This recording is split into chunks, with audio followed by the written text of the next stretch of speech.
The boy who left his body. This is a true story. My father lived through it.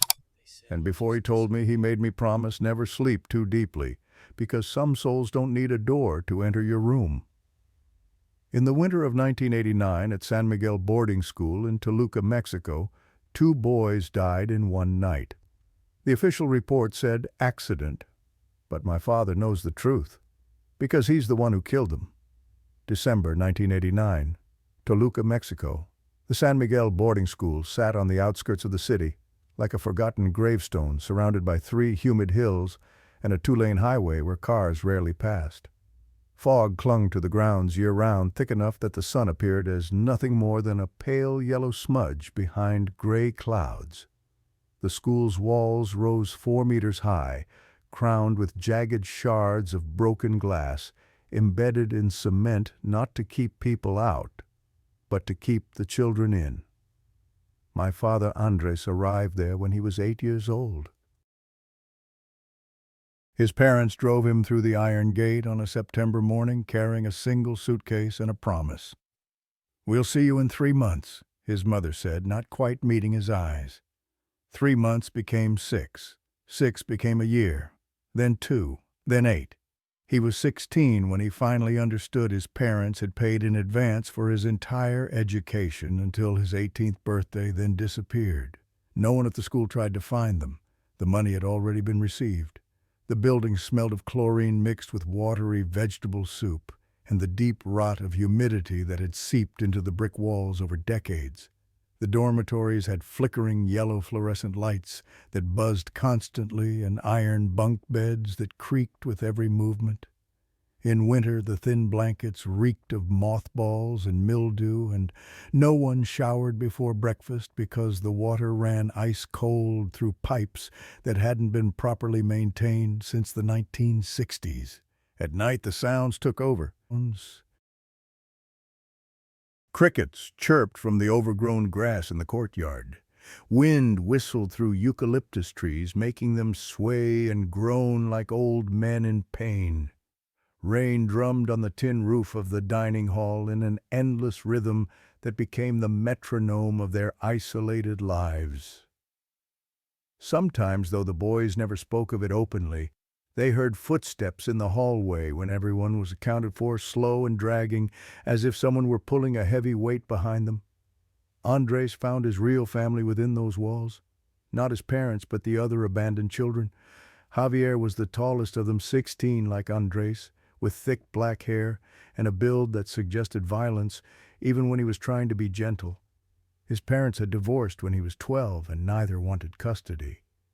The school became his permanent address, a fact that made him protective of the younger boys and prone to explosive anger when the prefects pushed too far.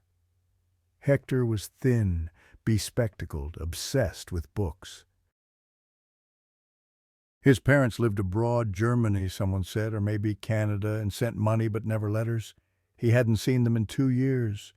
He read everything he could find: science textbooks, history books, and especially books about the unexplained. He kept a notebook filled with stories about ghosts, about people who claimed to see things that shouldn't exist. Paulino was the joker, loud and bright, the one who kept spirits up when the winter cold made everyone want to curl up and disappear. But late at night, Andres heard him crying into his pillow. Paulino's parents had died in an earthquake the year before, and no relatives came forward to claim him. The state had placed him here and seemingly forgotten about him. Then there were Emilio and Rodrigo, twin brothers aged 10, always clinging to each other like they were afraid one would vanish if they let go. Their parents were addicts who had left them at the school gate 3 years ago and never returned. The twins had nightmares almost every night, waking up screaming about hands reaching for them in the dark. These 5 boys became Andres's brothers. They ate from the same bland meals, slept in the same cold rooms, endured the same punishments when one of them broke a rule. They shared the rare candy that arrived in unmarked Christmas packages, probably sent by the church rather than any family member. Their daily schedule was rigid: wake at 5:30 a.m. to the clanging bell wash and freezing water, attend morning mass in the stone chapel at 6:00, where they knelt on cold floors until their knees went numb. Breakfast at 7:00, dry bread, thin soup, watered-down milk. Classes from 8:00 until noon, mathematics, literature, history, religious studies. Lunch at noon, rice, boiled beans, occasionally some grisly meat. Afternoon labor from 1:00 to 3:00, sweeping courtyards, washing clothes by hand, repairing broken furniture. More classes or free time until 6:00 p.m. Dinner. Evening prayers at 7:00. Back to the dormitory by 8:00. Lights out at 9:00 p.m. But their real lives began after lights out. After the nuns and prefects went to their own quarters, the boys would wake up. They'd tell ghost stories and whispers, play cards with a worn deck that Javier had stolen from a prefect's office, share the snacks they'd managed to pilfer from the kitchen. They talked about their dreams, about escaping this place, about having real families, about living normal lives where they could choose what to eat and when to sleep. Andres often lay awake during those late hours, staring at the ceiling and feeling something he couldn't name. It wasn't quite loneliness he had his brothers here. It wasn't quite sadness he'd grown numb to that years ago. It was more like an aching emptiness, a hole inside him that seemed to grow larger every day. A desperate need to be seen, to matter, to be something more than just another forgotten child in a forgotten place. But there was one boy who remained separate from their group, one boy that everyone knew by name but no one dared approach. Mateo. Mateo had arrived at San Miguel 3 years before Andres, making him one of the oldest residents of the school. He was 15 years old, but looked 12 skeletal, with ribs visible through his shirt and arms so thin they seemed barely capable of lifting his school books. His skin held an unnatural pallor, the color of someone who never saw sunlight, even though he sometimes sat alone in the courtyard, staring at nothing while other boys played soccer around him. His hair fell past his shoulders, black and tangled, perpetually unwashed. The school had rules about hair length, but the nuns had stopped trying to enforce them with Mateo. Once Sister Maria had attempted to cut his hair while he slept. Mateo had woken up screaming and clawed at his own face until blood ran down his cheeks. They'd had to take him to the hospital. After that, no one touched his hair. His eyes were dark brown, so dark they appeared black in most light. But it wasn't the color that disturbed people, it was the emptiness behind them. When Mateo looked at you, it felt like being stared at by something that had hollowed him out and was now peering through his eye sockets like windows. His hands always had small cuts and dried blood around the knuckles. His lips were perpetually cracked and bleeding. He had a habit of biting down on his lower lip until blood came, then licking it away with a distant expression as if he didn't feel the pain at all. Mateo never spoke, not to anyone. When the nuns asked him questions, he'd nod or shake his head. When teachers called on him in class, he'd write his answers on paper rather than speak aloud. The other boys had learned to communicate with him through gestures and written notes, though most chose simply to avoid him entirely. He didn't eat with the others. Every meal, Mateo would take his tray walk to the farthest corner of the dining hall, face the wall, and eat. No one ever saw him put food in his mouth. They'd look away for a moment, and when they looked back, his plate would be empty. He didn't play, didn't read for pleasure, didn't seem to do much of anything, yet his grades were perfect. The teachers said he had a photographic memory. He only needed to hear something once to remember it forever. During the day, he sat in corners and shadows, his presence so minimal that teachers sometimes forgot he was in the room. At night, he lay on his bunk, staring at the ceiling with eyes that never seemed to close, never seemed to need sleep. And there were the stories, whispered stories that the boys told each other when they thought Mateo couldn't hear. 3 months ago, a stray cat named Grizz had been found dead under the stairwell. The cat had lived at the school for 5 years, a scrappy gray tom that the boys sometimes fed scraps.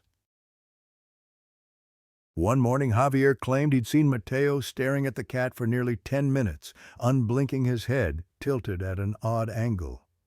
That afternoon, Grizz was found dead. No wounds, no signs of violence. The veterinarian who examined the body said the cat's heart had simply stopped beating. But its eyes were open, pupils dilated in what looked like terror. A month ago, Father Rodrigo, a prefect who was known for beating students with a wooden paddle, had fallen down the stairs from the 3rd floor to the 2nd. He'd survived but broken his leg badly and retired early. He told the other staff that he'd felt 2 hands on his back, shoving him forward, but when he turned around just before falling, the hallway was empty. Emilio swore he'd seen Mateo standing at the far end of that hallway, perfectly still, staring at Father Rodrigo's back, moments before the fall. And then there were the sounds. Every night between 3:00 and 3:30 a.m., a woman's voice could be heard crying outside the window of Mateo's bunk. But his bunk was on the 3rd floor. There was nothing outside those windows but air and fog, and a 3-story drop to the concrete courtyard below. Mateo never reacted to the crying. He'd just lie there, eyes open, while invisible tears were shed in the darkness beyond the glass. Andres didn't fear Mateo the way the others did. Instead, he felt drawn to him in a way he couldn't explain. Maybe because they were both abandoned.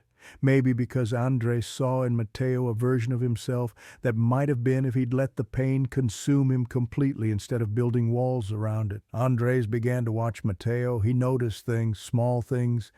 Mateo never seemed surprised by anything. When a chair fell over, everyone else would jump. Mateo would just turn his head slowly, already knowing it had happened.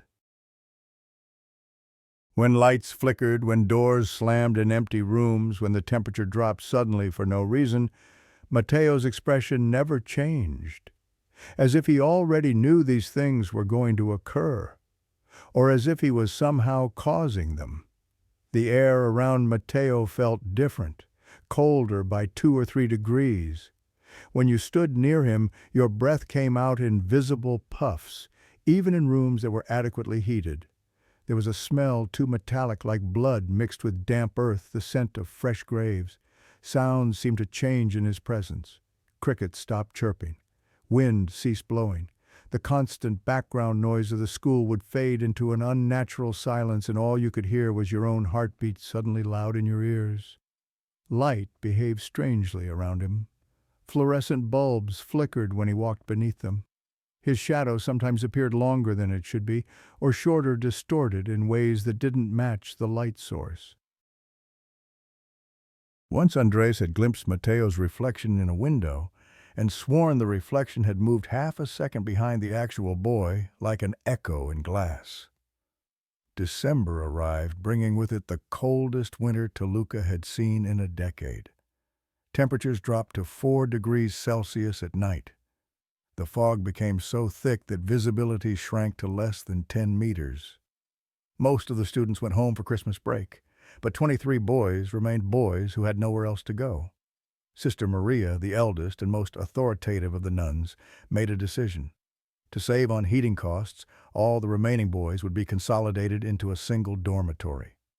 They would share one large room with one fireplace rather than heating multiple smaller rooms. The chosen dormitory was Santo Tomas Hall on the 3rd floor of Building B. It was a rectangular room 15 meters long by 8 meters wide with a ceiling that stretched 4 meters high. Thick wooden beams crossed overhead, darkened by age and smoke. The walls were bare brick, painted a fading yellow with cracks spider webbing through the plaster. 6 large windows lined one wall, all with iron bars and heavy brown curtains that hung from iron rods. The room could fit 23 bunk beds with space to spare. But there were only 22 beds available. Someone would have to sleep on the floor. When the boys gathered in Santo Tomas Hall for the first time carrying their few belongings, Javier suggested they vote on who would sleep on the floor. But before anyone could speak, Hector said what everyone was thinking. "We all know who it's going to be. Mateo." No one objected. Not even Mateo, who stood in the corner, arms wrapped around himself, staring at nothing. They threw him an old blanket and a thin pillow. Mateo took them without expression, spread the blanket on the wooden floor next to Andres's bottom bunk, and lay down facing the wall.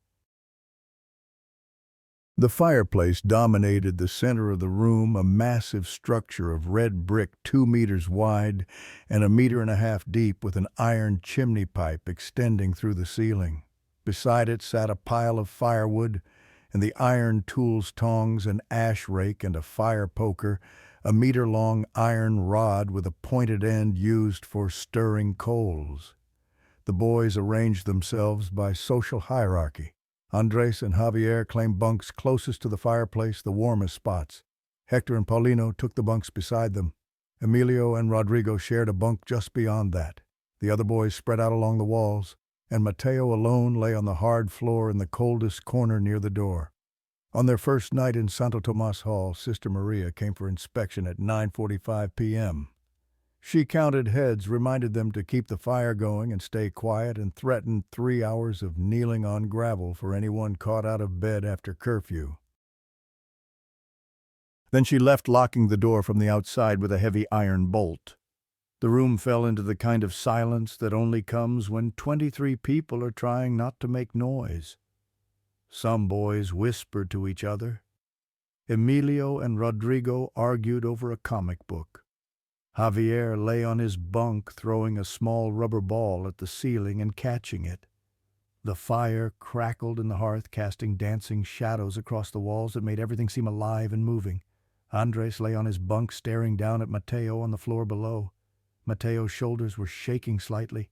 He was crying, silent tears running into the dirty blanket beneath his face. Andres felt something twist in his chest. Was it pity? No, it was something darker, something he didn't want to name. Jealousy. Mateo had something Andres didn't. Something that made people notice him, fear him, talk about him. Mateo was special. Mateo mattered. While Andres was just another abandoned kid in a room full of abandoned kids, invisible and unremarkable. The thought grew in his mind like mold. If I could have what makes Mateo special, then I would matter too. At 3:00 a.m., Andres woke to a presence beside his bed. Mateo stood there in the darkness, looking down at him.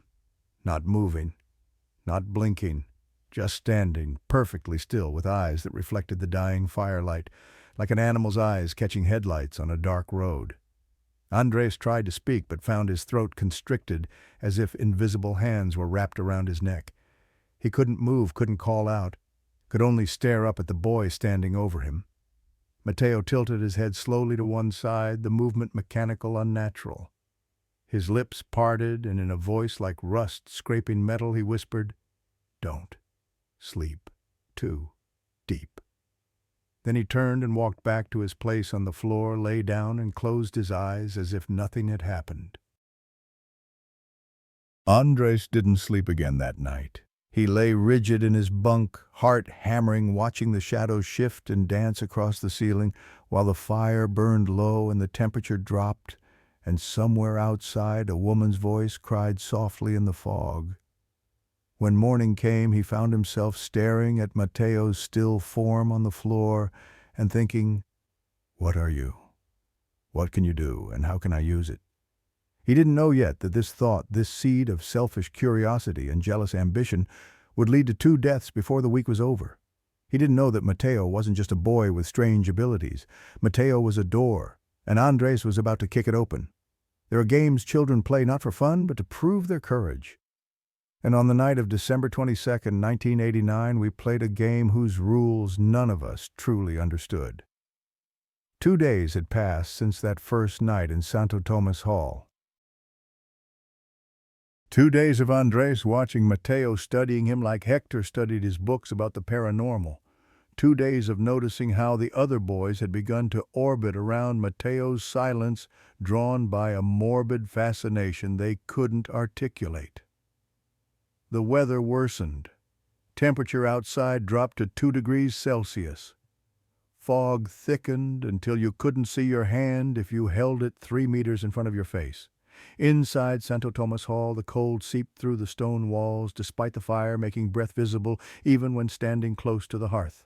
December 22nd, 9:15 p.m. Sister Maria arrived for evening inspection earlier than usual. She counted heads, twice her lips moving silently. 23 boys, all accounted for. Her eyes lingered on Mateo, who sat in his corner staring at the wall, and something like pity crossed her weathered face before she schooled it back into stern authority. "One of the windows won't close properly," she announced, gesturing to the third window from the left. "The latch is broken. I've called for a repairman, but he won't come until after Christmas. You'll have to endure the draft tonight." She tried forcing the window shut, but it remained open a crack, perhaps 2 centimeters. Cold air whistled through the gap, a thin, reedy sound like someone blowing across the mouth of a bottle. "Keep the fire going," Sister Maria instructed, "and stay in your beds. Anyone caught wandering after lights out will spend 3 hours kneeling on gravel tomorrow morning. Do I make myself clear?" A chorus of "Yes, sister" followed her out. The heavy bolt slid into place from the outside, and her footsteps faded down the corridor. For a while the boys maintained the pretense of sleep, but as the sounds of the nuns' movements died away in distant parts of the building, whispers began, then quiet conversations. Someone laughed. The twins started arguing about whose turn it was to sleep on the side closest to the wall. The broken window kept up its whistling. The fire crackled and spat occasionally, sending up showers of sparks that died before reaching the wooden beams overhead. Shadows stretched and contracted across the ceiling like living things breathing. At 9:47 p.m., Paulino sat up in his bunk. "Hey," he called out loud enough to get everyone's attention. "We should tell ghost stories, better than just lying here freezing our asses off." Javier snorted from his bunk near the fire. "Ghost stories? What are you, 10 years old?" "Scared, you mean?" Paulino shot back with a grin. "If you're too chicken, I'm not scared of your stupid stories." "Then what's the problem?" Several other boys voiced their support for the idea. The twins, despite their youth, seemed particularly eager, perhaps because ghost stories were at least a distraction from the cold and the oppressive atmosphere of the room. Hector pushed his glasses up his nose. "I actually have a good one about this school, a true story." That got everyone's attention. Stories about San Miguel always did. There was something about hearing horror tales set in the very walls that surrounded you, walking the same hallways where terrible things supposedly happened. The boys began gathering around the fireplace, dragging blankets with them, sitting in a rough circle on the cold floor. All except Mateo, who remained on his blanket near Andres' bunk, lying on his side facing the wall. For a moment Andres thought he saw Mateo's shoulders tense, as if he were listening despite his apparent disinterest. Hector settled himself closest to the fire, the orange light making his face look gaunt and skull-like behind his thick glasses. He waited until everyone was settled, until the room fell silent, except for the wind whistling through the broken window and the fire's crackling voice. "This happened 30 years ago." Hector began, his voice dropping to barely above a whisper, forcing everyone to lean in. 1959. There was a nun here named Sister Beatrice. She was 28 years old, which was young for a nun, and she was beautiful, even the old records mention it. Dark hair, dark eyes, a face like a saint in a painting. Hector paused, letting the image settle. There was also a priest, Father Miguel, 32 years old. He'd been assigned to San Miguel to teach religious studies and hear confessions, and Sister Beatrice and Father Miguel, they fell in love. A few boys shifted uncomfortably. Love stories weren't what they'd expected. They tried to fight it, Hector continued. They prayed. They fasted. They did everything they were supposed to do, but it didn't work. The feelings only grew stronger. So they made a plan. On December 23, 1959, the night of the winter solstice, the longest night of the year, they would escape. They'd packed bags, hidden them in the chapel. They were going to run away together, leave their vows behind, start a new life. The fire popped loudly and several boys jumped. Hector smiled slightly and went on. But someone found out. No one knows who told Mother Superior, but she knew. And on the night they were supposed to escape, she was waiting for them in the chapel. She caught them with their bags ready to leave. "What happened?" one of the younger boys asked. "Father Miguel was sent away immediately. They put him on a bus to Guatemala that same night. He was never heard from again. Some say the church reassigned him to a remote village. Others say, well, that he never made it to Guatemala at all." Hector's voice dropped even lower. Sister Beatrice was punished. Mother Superior had her locked in a room in the chapel basement. A small room, no windows, no light. The floor was covered with gravel, sharp pieces of stone. Sister Beatrice was forced to kneel on that gravel and pray for forgiveness. They gave her bread and water once a day, nothing else. No light, no human contact, just darkness and stone and pain. The room had gone completely silent. Even the twins had stopped fidgeting. 3 months later, March of 1960, they opened the door to check on her. Sister Beatrice was dead, still kneeling, hands clasped in prayer, eyes wide open, staring straight at the door. Her knees had bled so much that the gravel beneath her was stained rust red, and on the wall, scratched into the stone with her fingernails, were words written in her own blood. "Perdóname, Miguel, te esperaré." "Forgive me, Miguel, I will wait for you." Hector stopped letting the silence stretch. The wind outside seemed to grow louder, more insistent. They buried her somewhere in the school grounds. No headstone, no ceremony, just a hole in the earth behind the chapel. And ever since then, every night at 3:00 a.m., the hour when Sister Beatrice died, you can hear a woman crying. If you look into the chapel windows at that exact time, you'll see a shadow kneeling before the altar. And some students claim that Sister Beatrice still walks these halls looking for Father Miguel, hoping he'll come back for her. The fire crackled. The broken window whistled. Nobody spoke. Then Javier laughed, breaking the tension. "Come on, that's obviously made up." "It's not," Hector said quietly. "Sister Maria confirmed it when I asked her. She said Sister Beatrice really existed, really died here. The school tried to keep it quiet, but the older nuns remember." "Still doesn't mean there's a ghost," Javier insisted, though his voice lacked conviction. Andres noticed that Mateo had turned over. The boy was now lying on his back, eyes open, staring at the ceiling. But his head was slightly turned, as if he were listening to something beyond the room, beyond the story being told. Paulino cleared his throat. "Okay, my turn. This one's more recent. About 10 years ago. His story was about a student named Eduardo who'd allegedly jumped from the roof of Building C after months of being bullied. The official report called it an accident, but everyone knew it was suicide. According to Paulino, any boy who slept in Eduardo's old bed would have nightmares about standing on the edge of a roof, feeling hands pushing them from behind. One boy last year had supposedly sleepwalked to a third-floor window and nearly climbed out before someone stopped him. More stories followed, each boy trying to top the previous one. Tales of doors that opened by themselves, of footsteps in empty hallways, of faces in mirrors that didn't belong to anyone living. The temperature in the room seemed to drop with each story told, though the fire burned steadily. At 10:34 p.m., during a lull in the storytelling, a voice spoke from the corner. "Do you want to see something real?" Every head turned. Mateo had sat up. His hair hung over his face, but his eyes were visible through the dark strands gleaming in the firelight like coins at the bottom of a well. For several seconds, nobody moved. Nobody spoke. The fact that Mateo had spoken at all was so unexpected that it took time for brains to process what had happened. You talk," Paulino finally managed. Mateo didn't repeat himself. He simply stood up, moving with the slow deliberation of someone in a dream, and walked toward the fireplace. The circle of boys instinctively shifted, creating space for him. Standing before the flames, Mateo's face took on an otherworldly quality. The dancing light emphasized the hollows of his cheeks, the darkness of his eyes, the sharp angles of his jaw and collarbone.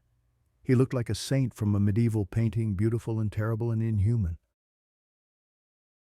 "I can show you," he said, his voice rough from disuse, each word seeming to cost him effort. "But there are rules." "Rules for what?"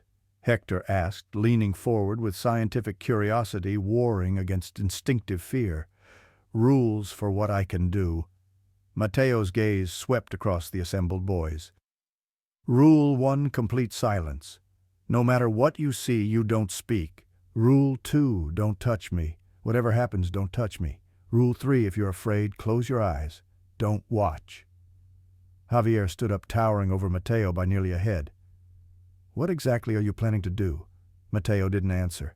Instead, he walked back to his spot on the floor, lay down on his back with his arms straight at his sides, and closed his eyes. "Turn off the oil lamp," he instructed. "Only firelight." The boys looked at each other. Several seemed ready to call the whole thing off. But Paulino, ever the instigator, scrambled to extinguish the small oil lamp that had been providing additional illumination. The room plunged into deeper darkness, lit only by the orange glow of the fire. Mateo lay perfectly still. His chest rose and fell in deep, measured breaths. The boys waited, forming a loose circle around him, close enough to see but far enough to run if needed. 1 minute passed, then 2. Mateo's breathing slowed, deeper, slower, until finally it stopped. His chest ceased moving. The shallow rise and fall simply ended. Andres leaned closer, peering at Mateo's face. In the firelight, he could see the boy's skin beginning to change color, taking on a grayish-blue tint. His lips darkened from pink to purple. Is he dead?" one of the younger boys whispered. "Shh," Hector hissed. "He said silence." 3 minutes. Mateo's skin continued to pale, taking on the waxy quality of a corpse. His lips were now almost black. The veins in his neck stood out starkly against his white skin, dark blue lines like rivers on a map. 4 minutes. Nothing was happening. Mateo just lay there looking increasingly like a dead body, while the fire crackled and the wind whistled through the broken window, and the curtains began to move. Not the one by the broken window where wind might explain it. All of them. All 6 curtains, heavy brown fabric hanging from iron rods that required a long, hooked pole to open or close a pole that was currently leaning against the wall by the fireplace untouched. The curtains drew back slowly, smoothly, as if invisible hands were pulling them. The sound of fabric sliding against metal filled the room, a soft susurrus that made skin prickle. The boys stared, mouths open. Javier took a step back. Emilio clutched Rodrigo so tightly the younger twin whimpered. Then the windows opened. Not slowly, not gradually. They burst open, all 6 of them simultaneously, with such force that they crashed against the exterior walls with sounds like gunshots. Bang, bang, bang.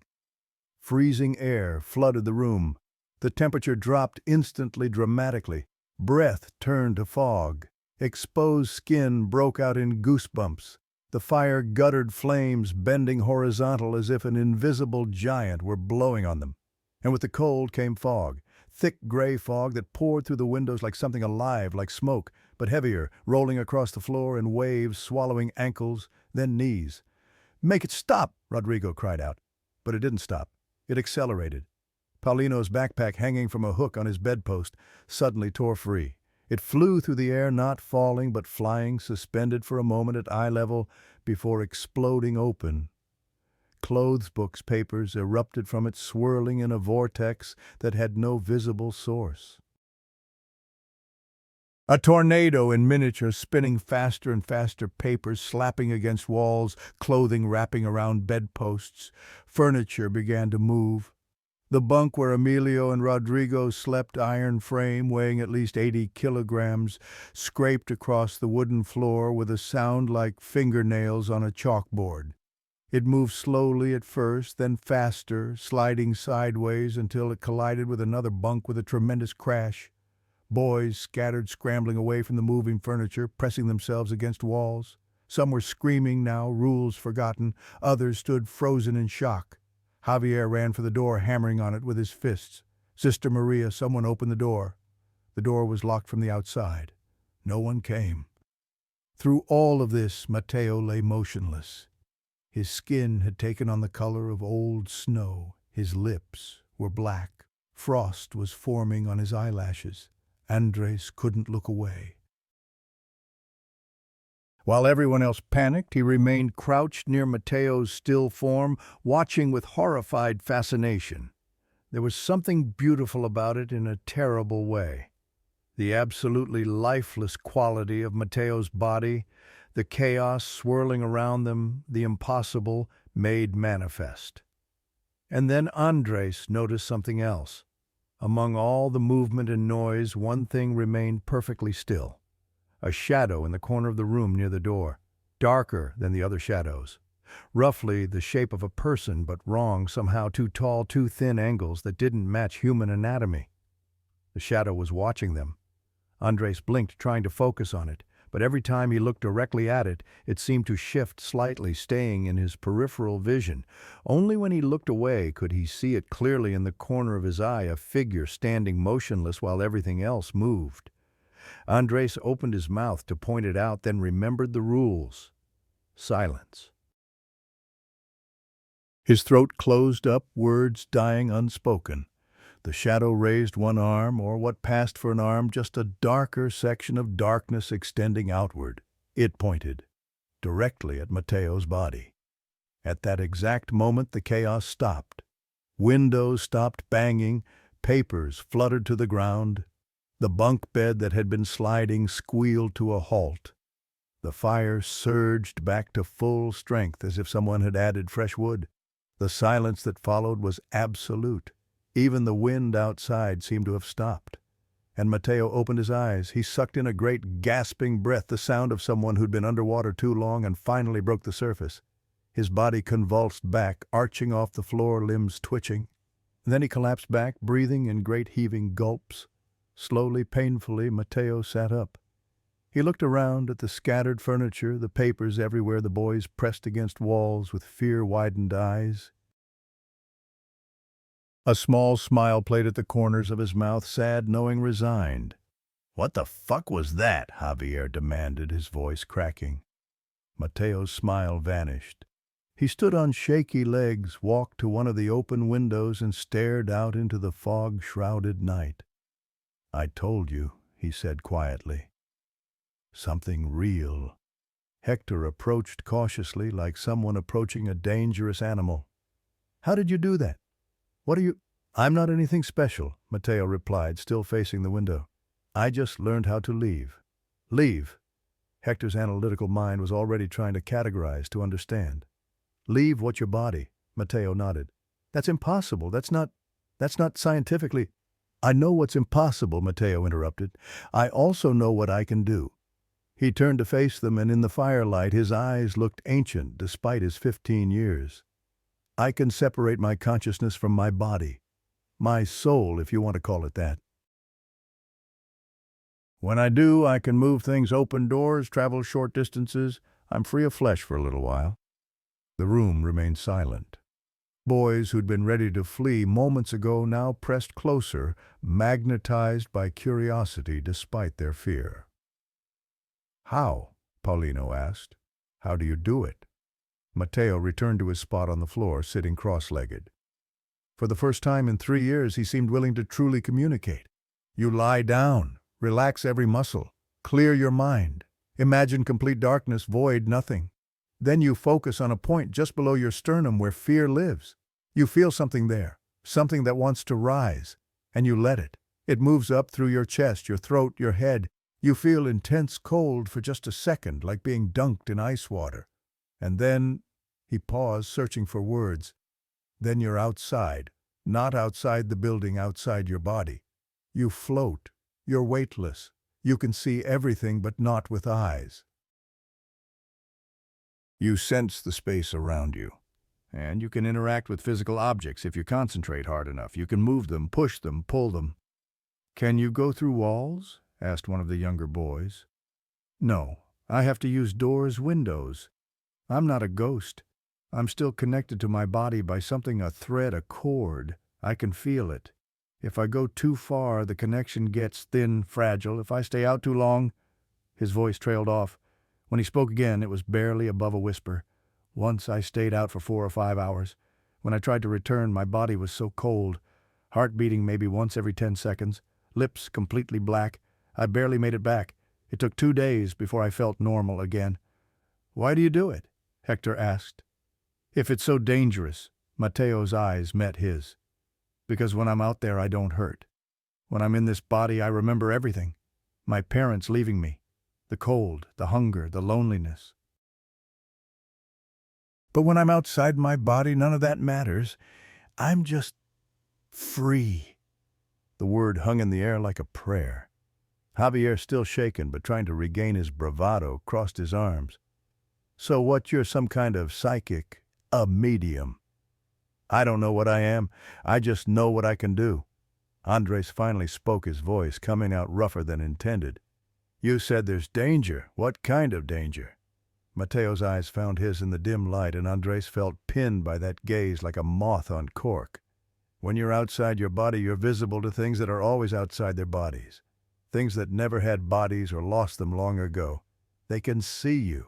And if you stay out too long, if your body is empty for too long, he swallowed hard, they can try to get in, fill the vacancy. Your body becomes a door and you've left it unlocked. A chill ran through the room that had nothing to do with the temperature. The shadow, Andres said, in the corner. I saw it. Mateo nodded slowly. Yes, it was there. It's always there waiting. They wait for people like me, people who leave themselves vulnerable. Why? Hector pressed. Why would they want a human body? Because they're hungry, Mateo said simply. They've been on the outside so long they've forgotten what it's like to feel, to taste, to touch. They want back in, even if it's someone else's skin. Paulino laughed nervously. This is insane. You're telling us there are invisible things just waiting to possess people. I'm telling you what I know, what I've seen. Mateo lay back down on his blanket, clearly exhausted. Believe it or not, I don't care, but don't ask me to do it again. The boys slowly dispersed back to their bunks, muttering to each other, glancing back at Mateo with a mixture of fear and awe. The twins cried quietly, comforted by older boys. Javier closed the windows one by one, though the cold had already settled into the room's bones. Only Andres remained near Mateo, staring down at the pale boy who'd just performed the impossible. And in Andres's mind a thought took root and began to grow. Mateo had power, real tangible power that made people notice him, fear him, respect him. Mateo was special in a way that couldn't be ignored. What if there was a way to take that power to prove it was real, to become the center of attention instead of just another forgotten boy? At 3:00 a.m., Andres woke to the sound of a woman crying. He sat up carefully, trying not to wake Javier in the bunk above him. The fire had burned down to coals, providing barely enough light to see by. Most of the other boys were asleep or pretending to be. The crying was coming from outside the windows. Not from any specific direction, it seemed to emanate from the fog itself. A woman's voice choked with grief, sobbing words that might have been Spanish but were too distorted to understand. Andres looked down. Mateo's spot on the floor was empty. Heart suddenly pounding, Andres scanned the room. There by the window, Mateo stood at the third window, the one that wouldn't close properly. He was looking out into the fog-drenched night. Andres slipped out of his bunk and crept over. Mateo? The boy didn't turn. His hand was pressed against the glass, breath fogging the window. She's out there, he whispered. Who? Sister Beatrice. She's always out there at this hour. She's been waiting 30 years for Father Miguel to come back for her. Mateo's voice held infinite sadness. She doesn't understand that he's never coming. She can't understand. The dead don't learn. They just repeat. Andres peered out the window but saw nothing except gray fog. You can see her. Sometimes. Not with eyes. With the part of me that can leave. Mateo finally turned to look at Andres, and in the dim light, his eyes reflected like an animal's. You're planning something. I can feel it. Andres's mouth went dry. I don't know what you... Yes, you do. You want what I have. You think if you control me, you'll finally matter. Mateo's voice held no anger, only tired resignation. Everyone wants to use what I can do. No one wants to understand the cost. I just think, don't, Mateo interrupted. Whatever you're thinking, don't do it. There are rules to this. Break them and people get hurt, not just me. Everyone. He returned to his blanket, lay down, and closed his eyes. Andres stood by the window, shame and resentment warring in his chest. Mateo was right. He had been thinking about it, about ways to test Mateo's abilities to prove they were real, to insert himself into that narrative. But instead of deterring him, Mateo's warning only made him more determined. Outside, Sister Beatrice continued crying in the fog, and in the corner of the room, visible only in peripheral vision, a shadow that was darker than darkness watched and waited. There are decisions that once made cannot be undone. And on the night of December 23rd, 1989, the winter solstice, the longest night of the year, I made the worst decision of my life. And it killed 2 people. 2 days had passed since Mateo's demonstration. 2 days during which the boys of Santo Tomas Hall whispered constantly about what they'd witnessed, embellishing details, arguing about explanations. Some claimed it was tricks magnets, hidden wires. Others insisted it was real, that Mateo possessed genuine supernatural abilities. The debate raged in hushed tones whenever the nuns weren't listening. But Andres didn't participate in these discussions. He watched. He planned. The seed of jealousy that had taken root in his mind now grew like strangling vine, wrapping around every thought until nothing else mattered. Mateo had something Andres desperately needed: significance. The ability to make people pay attention to matter in a way that transcended the mundane cruelty of their abandoned lives. And Andres had convinced himself that if he could demonstrate Mateo's power, prove it beyond doubt, control it, somehow then he would share in that significance. He would become important by association. December 23rd, 2:00 p.m. The boys were assigned afternoon labor clearing fallen leaves and branches from the courtyard. The work was cold, miserable, made worse by fog so thick it turned the school grounds into a gray maze where you couldn't see more than 5 meters ahead. Andres worked near Javier, both of them raking wet leaves into piles that would later be burned. The older boy was strong, methodical in his movements, occasionally glancing toward where Mateo sat alone on a bench at the courtyard's edge, staring at nothing. "Javier," Andres said quietly, making sure no one else could hear, "I need your help with something." Javier paused mid-rake. "What kind of something?" "An experiment with Mateo." "After what happened 2 nights ago? Are you insane?" But Javier's eyes held interest despite his words. What kind of experiment? Andres had rehearsed this pitch in his mind dozens of times. What if we could prove it's real, really real? Not just moving curtains and furniture in a room where we can't see clearly. What if we tested it under controlled conditions? How? We convince Mateo to do it again, but this time when he's outside his body, we move him, put him somewhere else, see if he can find his way back. If he can, then we know for certain that what he's doing is real. Javier frowned. He said not to touch him. That was a rule. We'd just be moving his body, not hurting it, just relocating it, and we'd bring him right back. Why? The question caught Andres off guard. He fumbled for an answer that wasn't the truth, that he craved the attention, the notoriety, the chance to be part of something extraordinary instead of just another forgotten child. "Because we need to understand it," Andres said. "What if he's dangerous? What if something goes wrong? Wouldn't it be better to know the limits of what he can do?" It was a weak rationalization, but Javier seemed to accept it. Or perhaps he was simply bored enough to go along with it. "Where would we move him?"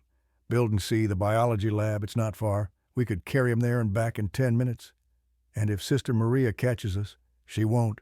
She goes to bed by 11. We wait until midnight." Javier studied Andres for a long moment, rake forgotten in his hands. Behind his dark eyes, Andres could see the same hunger for excitement, for something to break the monotony of their imprisoned existence. "Fine," Javier finally said. "But if this goes wrong, it's on you." Andres nodded, trying to ignore the small voice in his head that sounded disturbingly like Mateo's warning, "Break the rules and people get hurt." December 23rd, 9:30 p.m. Sister Maria's inspection was brief. She seemed distracted, tired, muttering about preparations for midnight mass on Christmas Eve. She counted heads all 23 boys accounted for, reminded them to keep the fire going and stay quiet, then left bolting the door behind her. The moment her footsteps faded, the whispering began. The boys had fallen into a routine. After lights out, they'd gather in small groups, sharing contraband candy, playing quiet games, telling stories. But tonight felt different. Anticipation hung in the air like static before a storm. Andres waited, forcing himself to appear patient. He couldn't seem too eager, or the others might suspect something. Javier caught his eye across the room and gave a small nod. He was ready. At 10:15 p.m., Paulino initiated what Andres had been waiting for. "Hey, Mateo, can you do it again, the thing from 2 nights ago?" Mateo lay on his blanket facing the wall. He didn't respond. "Come on," Paulino pressed. "Just once more, we promise to follow the rules this time. No screaming, no breaking silence." Still nothing. Hector joined in, adjusting his glasses in that nervous way he had. It really was remarkable. From a scientific perspective, I mean. I've been reading about astral projection out-of-body experiences. There are documented cases going back centuries, but none so dramatic as what you did.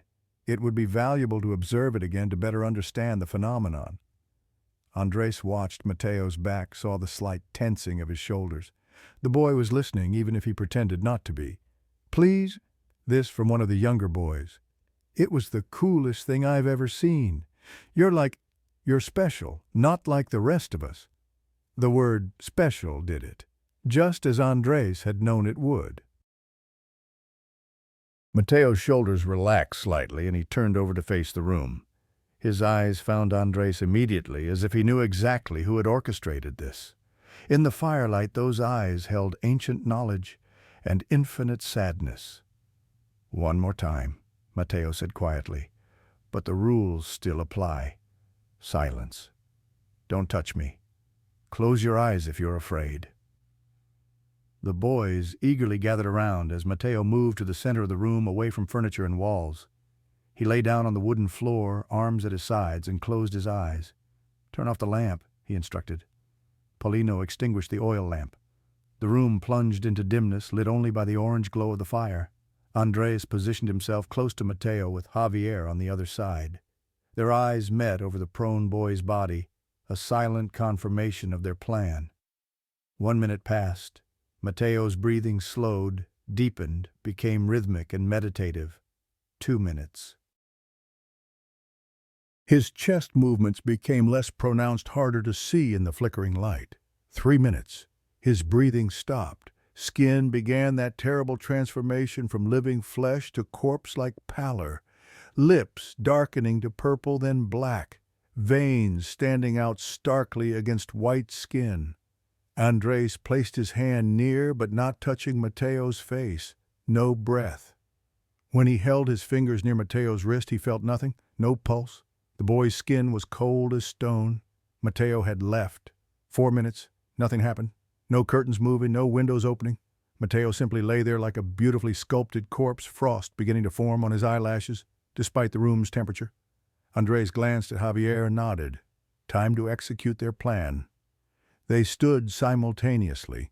The other boys looked up confused. "What are you doing?" Hector whispered urgently. "Just an experiment," Andres replied, keeping his voice low. "We'll bring him right back." "But he said not to touch." "We know what we're doing." Javier bent down, sliding his hands under Mateo's shoulders. Andres took the legs. Together they lifted. The sensation of touching Mateo's body sent revulsion through Andres's nervous system. The cold wasn't just uncomfortable. It was profound, bone-deep, like plunging hands into water that had been frozen and somehow remained liquid. The weight felt wrong, too, as if gravity pulled harder on Mateo's flesh than on normal matter. There was a smell damp earth and copper like fresh turned soil and old blood. Underneath that, something else decay, the sweet, sick odor of flowers left too long in a vase. The moment they lifted Mateo off the ground, the fire in the hearth guttered violently. Flames bent horizontal as if a massive wind had blown through the room. But there was no wind. The air had gone utterly still, dead oppressive. "Bring him back," Paulino hissed. "Something's wrong." But Andres and Javier were already moving toward the door, carrying Mateo's body between them. The other boys scrambled out of their way, pressing against walls, eyes wide with fear. Andres fumbled with the door latch. It wasn't locked from the inside, only from the outside. The door swung open to reveal the dark hallway beyond. They stepped out, leaving the frightened boys behind. The hallway was tomb quiet, lit by a single oil lamp at the far end, perhaps 20 meters away. The lamp's flame flickered erratically, casting shadows that seemed to move independently of any light source. As they carried Mateo's body down the hall, Andres became aware of sounds that shouldn't exist. Whispers just at the edge of hearing, not Spanish, not any language he recognized, just sibilant syllables that raised goose flesh on his arms. The sound seemed to come from the walls themselves, from the darkness between lamp and lamp. "Do you hear that?" Javier whispered. "Keep moving." They reached the stairwell. The stairs descended into deeper darkness, lit only by occasional emergency lights that cast sickly yellow pools every few meters. Their footsteps echoed wrong, too many footsteps, as if someone were following just behind them, matching their pace. Andres looked back once. The hallway behind them appeared longer than it should be, stretching away into impossible distance. And at the very edge of the lamplight something moved. A shadow darker than the surrounding darkness, man-shaped but wrong, tracking their progress with invisible eyes. "Andres," Javier's voice held an edge of panic. "This is a mistake. We should go back. We're almost there." They descended to the second floor, then the first. With each step, Mateo's body seemed to grow heavier, as if the act of removing him from Santo Tomas Hall was adding mass to his corpse. The ground-floor hallway stretched before them, leading to the door that connected Building B to the courtyard. Through that courtyard lay Building C, where the science classrooms waited. They pushed through the door into frigid night air. Fog had thickened to the consistency of soup, reducing visibility to barely 2 meters. The courtyard's concrete path gleamed with moisture. Their breath came out in great white plumes. Halfway across the courtyard, Javier stopped suddenly. "There's someone here." Andres froze, heart hammering. "What?" "Walking next to us. Can't you feel it?" Andres could. A presence keeping pace to their left, close enough to touch if he reached out. He didn't reach out. Whatever walked beside them was not human, not alive, not something that should be acknowledged. They hurried faster, almost jogging, despite Mateo's weight. The fog seemed to part before them and close behind, as if they were moving through a living thing's throat. Building C loomed out of the mist like a shipwreck. The structure was older than the dormitory buildings, brick and concrete, showing cracks and water damage. Several windows on the ground floor had broken panes, never repaired. They found one such window, the third from the main entrance, and climbed through, hauling Mateo's body over the sill. The boy's head lolled back limply, mouth open, frost thick on his lips and eyelashes. Inside Building C smelled of chemicals and abandonment, formaldehyde from preserved specimens, acid and sulfur from chemistry experiments, chalk dust and old paper. Underneath everything, the unmistakable scent of mice, both living and dead. Their footsteps echoed on tile floors. The emergency lights here were dimmer than in Building B, spacing greater, creating pools of darkness between pools of sickly yellow illumination. They found the biology classroom on the second floor. The door stood open, which seemed wrong. All doors were supposed to be locked at night. But Andres didn't question their fortune. They carried Mateo inside. The classroom held 6 long tables each, with built-in sinks and gas taps for Bunsen burners. Skeletons hung on stands and corners. Glass cases along one wall contained preserved specimens, frogs, rats, even a small pig, all floating in yellowish fluid. They laid Mateo on the floor between two tables. His body made a soft thump against tile. In the darkness, illuminated only by the hallway's distant emergency light, he looked like a corpse prepared for autopsy. Skin white as marble, lips black as charcoal, eyes open just a crack showing only whites. "Okay," Javier said, voice shaking. "We did it. Now let's bring him back." Andres checked his watch. 11:47 p.m. They'd been gone from the dormitory for perhaps 15 minutes. Give it 5 more minutes to see if he can find his way back on his own. "Are you insane? Look at him." Javier pointed at Mateo's corpse-like face. "What if he can't come back? What if we've killed him? 5 minutes. Then we'll carry him back, I promise." Javier stared at Andres. And in that moment something between them broke. You don't care about understanding his ability. You just want to prove you can control him. Control something? The accusation stung because it was true. Before Andres could respond, footsteps echoed in the hallway outside. Both boys froze. The footsteps were slow, deliberate, accompanied by the soft rustle of fabric. A nun's habit. Sister Maria. "Hide," Javier hissed. But there was nowhere to hide. The classroom was too open, too exposed, and Mateo's body lay in plain sight in the middle of the floor. The footsteps stopped just outside the door. A shadow fell across the threshold. Then Sister Maria's aged face appeared, oil lamp held high eyes adjusting to the darkness. She saw them immediately, saw Mateo's body on the floor. "What have you done?" Her voice was barely a whisper, thick with horror. "Sister, we can explain," Andres began. "What have you done?" Louder now, building to a scream. She rushed into the room, knelt beside Mateo, pressed her fingers to his neck, searching for a pulse.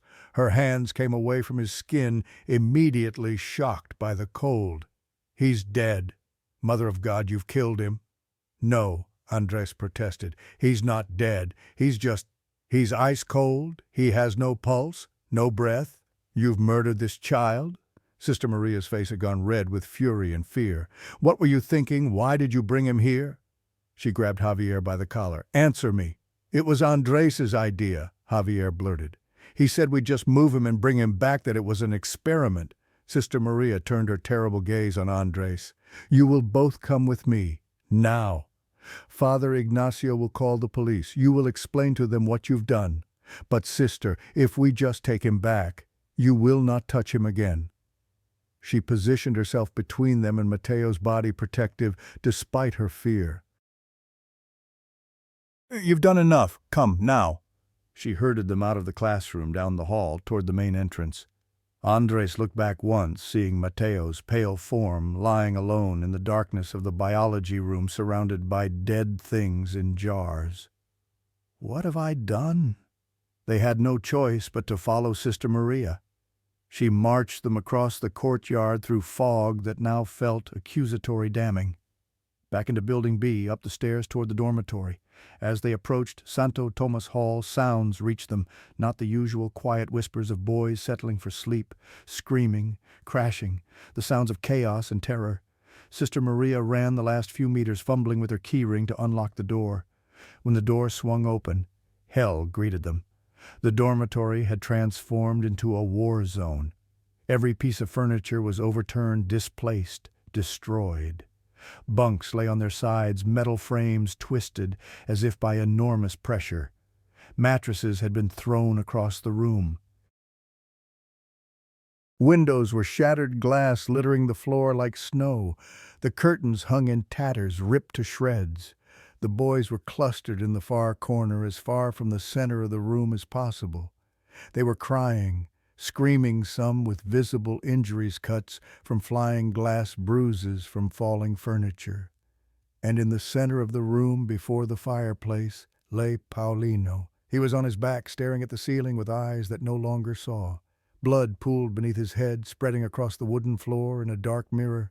Near his body lay the fire poker, that meter-long iron rod bent at an unnatural angle and dripping red. Sister Maria made a sound that wasn't quite a scream, wasn't quite a prayer. She rushed to Paulino, knelt in his blood, checked for signs of life she would not find. "What happened?" she demanded of the other boys. "Who did this?" They all spoke at once, voices overlapping words, tumbling over each other in panic. "It wasn't us. Something came in." Oh, there was a shadow. It moved the furniture. The poker just flew through the air. It killed Paulino. "Where's Mateo?" Sister Maria's head snapped toward Andres. "Where is Mateo's body?" "Building C, the biology lab. We left him." "You left him." Her voice could have shattered stone. "Go, get him. Bring him back here now." Andres and Javier ran. They sprinted through hallways, downstairs, across the courtyard. The fog seemed to fight them, growing thicker, more resistant, as if trying to slow their progress. The presence that had walked beside them before now felt like it was everywhere in front, behind, all around, pressing in. They burst into Building C, raced up to the biology lab. The door stood open as they'd left it, but the room was different. Mateo was no longer on the floor. He sat in a chair at one of the lab tables, positioned as if he were a student waiting for class to begin. His body was still corpse-pale, still frozen, still clearly dead. But he was sitting upright, hands folded on the table before him, head tilted slightly to one side, eyes open, not slits anymore, but fully open, pupils fixed and dilated. In those dead eyes was a reflection, not of the room, not of anything present, but of two shadows, dark and writhing, captured in the glassy surface of his unseeing gaze. "How?" Javier began. "We have to bring him back." Andres forced his legs to move, approaching Mateo, despite every instinct screaming to run. "Help me!" They lifted Mateo again. Compared to before, the difference was shocking. The body was colder, impossibly colder, as if he'd been submerged in Arctic water for hours, rather than an hour. Ice crystals had formed in his hair, on his clothing. When they moved him, frozen moisture fell from his eyelashes, like tears made of glass. They carried him back at a run, no longer caring about noise or being careful. Time had become enemy. Every second that passed was another second Mateo remained outside his body, another second that whatever had killed Paulino remained free to act. The return journey took less than 5 minutes, though it felt like hours. The fog tried to confuse them, making paths seem longer, but panic lent them speed. They burst back into Santo Tomas Hall, carrying Mateo's frozen body. Sister Maria had covered Paulino with a blanket. The other boys remained huddled in their corners, some still crying, others in shock. "Put him down," Sister Maria commanded. "Put him down and step away." They laid Mateo on his blanket, positioned as he'd been before they moved him, on his back arms at his sides. And they waited. 1 minute, 2 minutes. Mateo didn't stir, didn't breathe, remained as corpse-like as ever. "He's not coming back," Hector said quietly. "You left him out too long. Whatever was supposed to return to this body, it's lost." "No," Andres said. "No, he has to come back. He has to." But Mateo didn't come back. They sat vigil over 2 bodies that night. Paulino, who would never move again, and Mateo, who looked dead but hadn't been pronounced, so his body an empty shell waiting for a spirit that might never find its way home. At 6:00 a.m., when Sister Maria finally allowed a doctor to examine both boys, the verdict was simple and damning.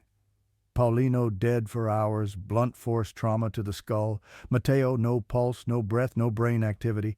Clinical death, though his body showed no signs of violence. Caused cardiac arrest, time of death estimated around midnight. 2 boys dead on the same night.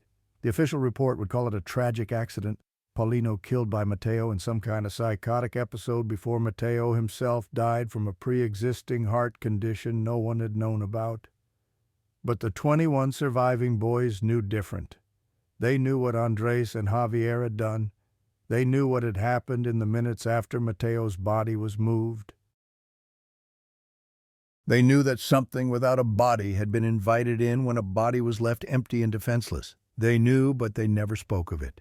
Not to police, not to investigators, not to anyone who might have believed them. What would be the point? The damage was done. The dead could not be brought back. The funerals were held on December 27, 1989. Two graves dug side by side in the small cemetery behind the chapel, the same cemetery where Sister Beatrice lay in her unmarked grave still waiting for Father Miguel. No families came. The school buried them with minimal ceremony. A priest who rushed through prayers, a handful of nuns who wept more from duty than genuine grief, and 21 traumatized boys forced to witness the interment of their former classmates. Andres stood at the graveside watching dirt fall onto cheap wooden coffins and felt nothing. The guilt that should have crushed him remained curiously absent, replaced by a hollow numbness that was almost worse.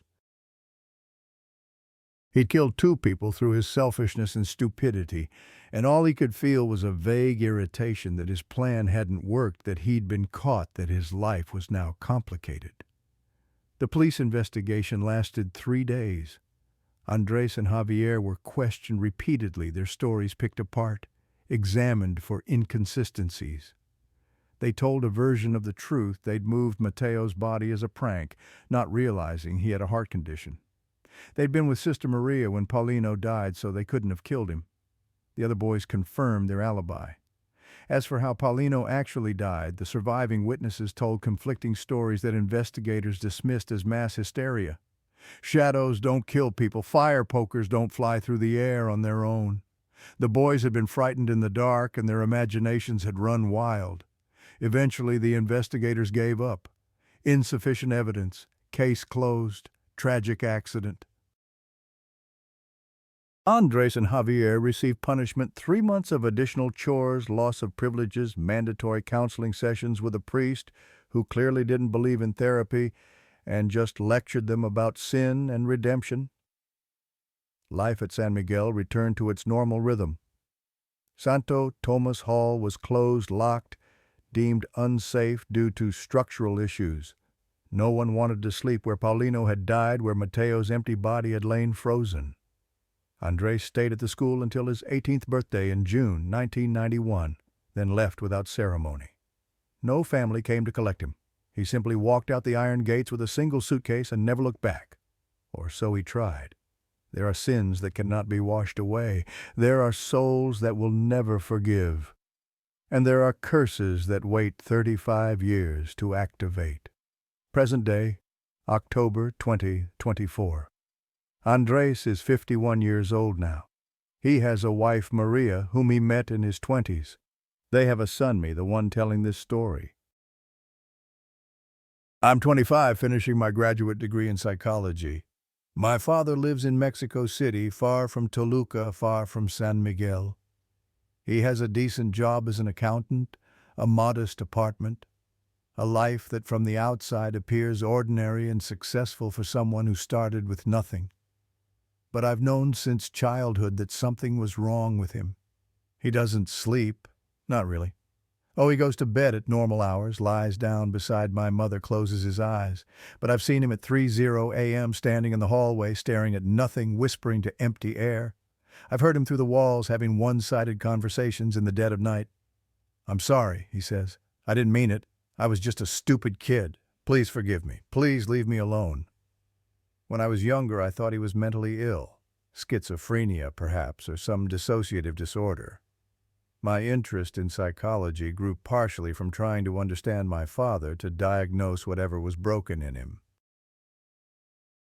But then last year he told me the story. We were at a family gathering my aunt's birthday. My father had drunk more than usual, his defenses lowered by alcohol and exhaustion. I found him on the balcony, staring out at the city lights, tears running down his face.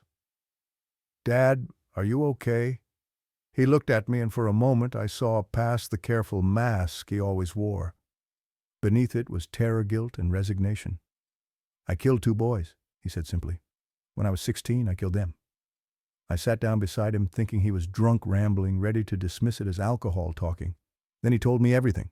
About San Miguel, about being abandoned, about Mateo and his ability to leave his body, about the jealousy, the plan, the fatal decision to move Mateo's corpse, about Paulino's murder by something that wasn't human, about Mateo's death, his body a cold shell that no soul returned to inhabit. He spoke for 2 hours, words pouring out like infection draining from a wound. He told me details I haven't shared here, small things that painted a fuller picture, the exact shade of gray. Mateo's skin had turned, the sound of Paulino's skull cracking, the smell of blood mixing with wood smoke. When he finished, I asked the question any rational person would ask, do you regret it?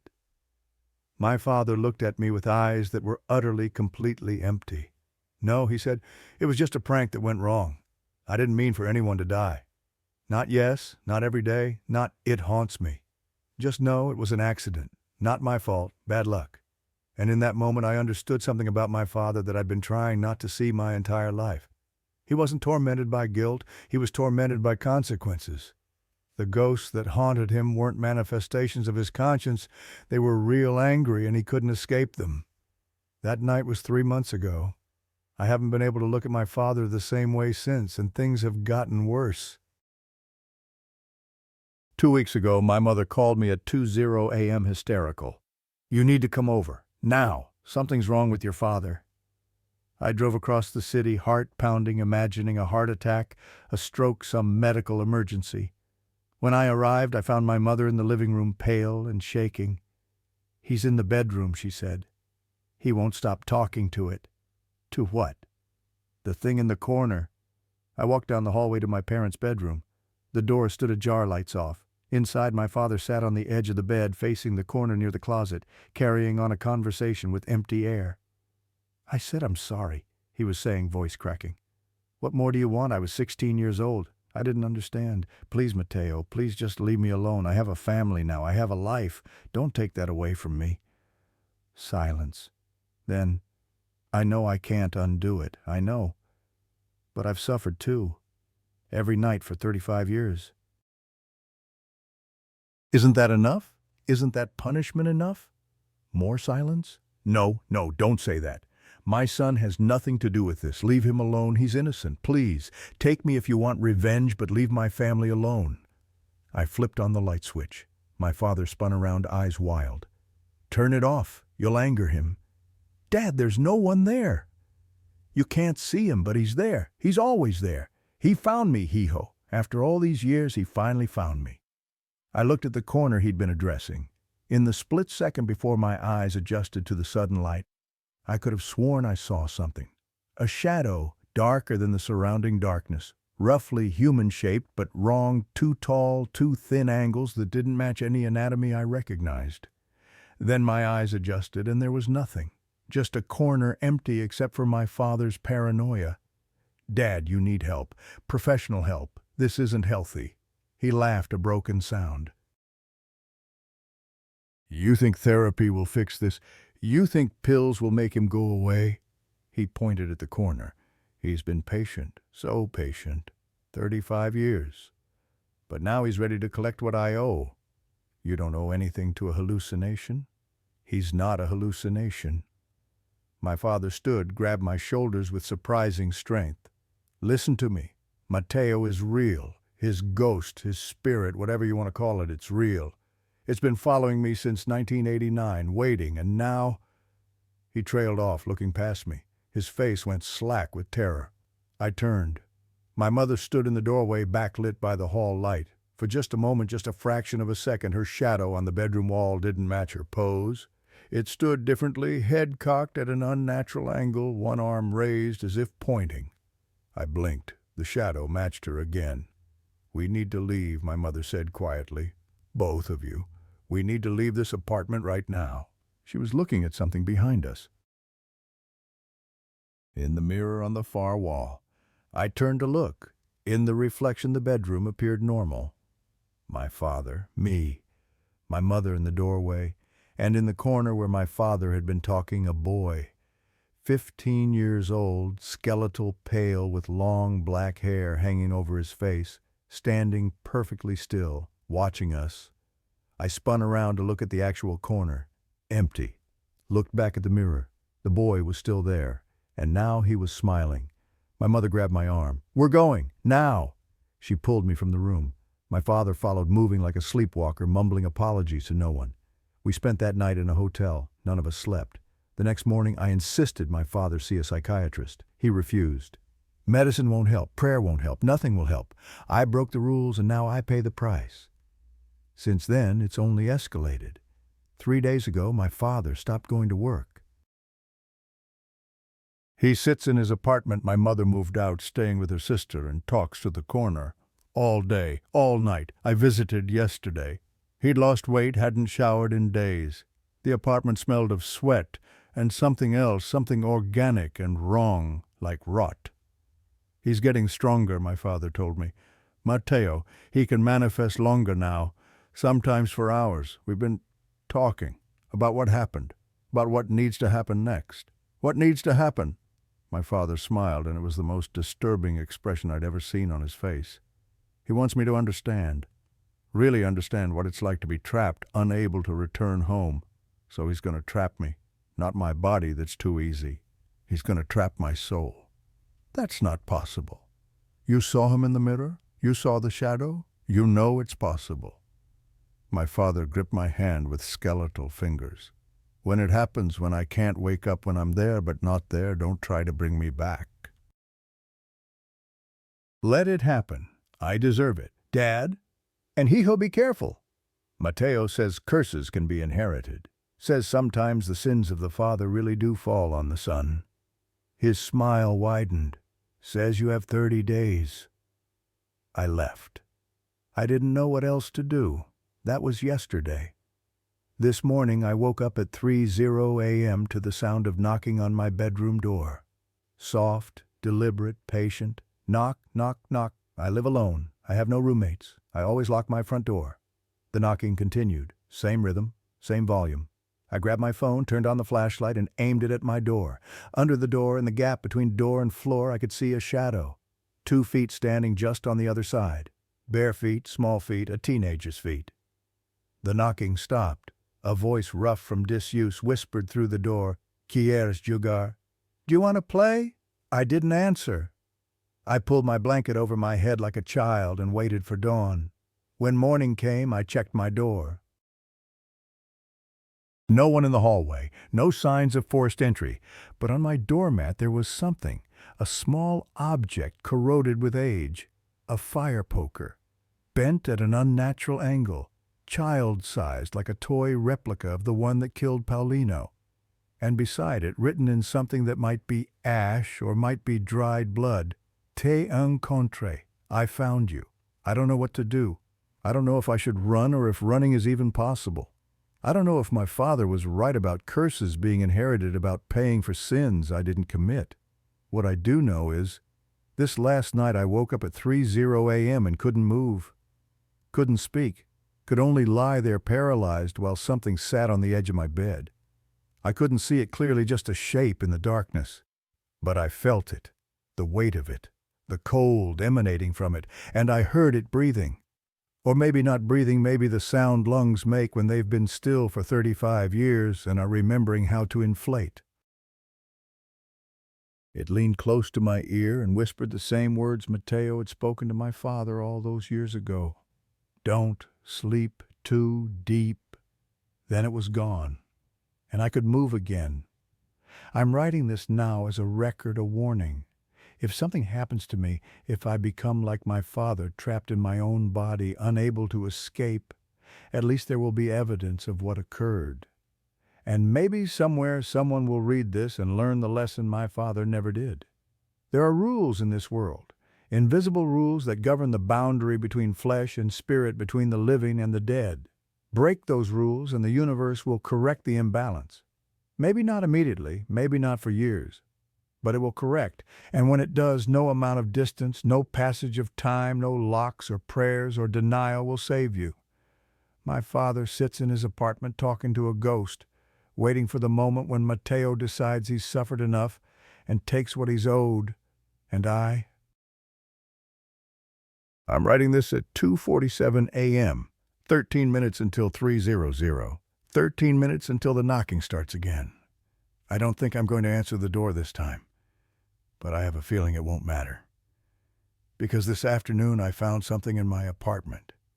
Something that wasn't there when I left this morning. A blanket, old, stained, moth-eaten, folded carefully and placed on my bed. The blanket Mateo used to sleep on down on the cold floor of Santo Tomas Hall, and under my pillow a note written in shaky handwriting that might be my father's, or might be something older. Cuando se termine el tiempo, él vendrá por ti, y cuando lo haga recuerda hay peores cosas que la muerte. Hay quedarse atrapado para siempre mirando tu cuerpo incapaz de volver a casa. When time runs out, he will come for you. And when he does, remember there are worse things than death. There's being trapped forever, watching your body unable to return home. It's 2:53 now. 7 minutes. Evan? I can hear footsteps in my hallway, slow, dragging, getting closer. My door's locked, but I remember what my father taught me, even if he learned it too late. Locks don't stop ghosts. Walls don't stop curses. And some debts must be paid no matter how long it takes to collect. The footsteps have stopped outside my door. It's 2:58. 2 minutes. If you're reading this, learn from our mistakes. If someone trusts you with their vulnerability, their pain, their secret self, don't exploit it. Don't use it for your own gain. Don't break the rules just to prove you can. Because in the end, we all sleep. We all close our eyes and leave ourselves defenseless in the dark. And if you've made the wrong enemies, some of them will wait decades for that moment. Some of them are very, very patient. It's 2:59. The knocking has begun, and I hear a voice through the door, sad and patient and inexorable. Es hora de jugar. Abre la puerta. It's time to play. Open the door. Epilogue. This account was found on the laptop of Miguel Andres Herrera, age 25, discovered in his apartment on October 29, 2024. Miguel was found unconscious in his bed at approximately 11:00 a.m. by his landlord, who had come to investigate complaints about strange noises the previous night. Miguel remains in a comatose state at Hospital General de Mexico.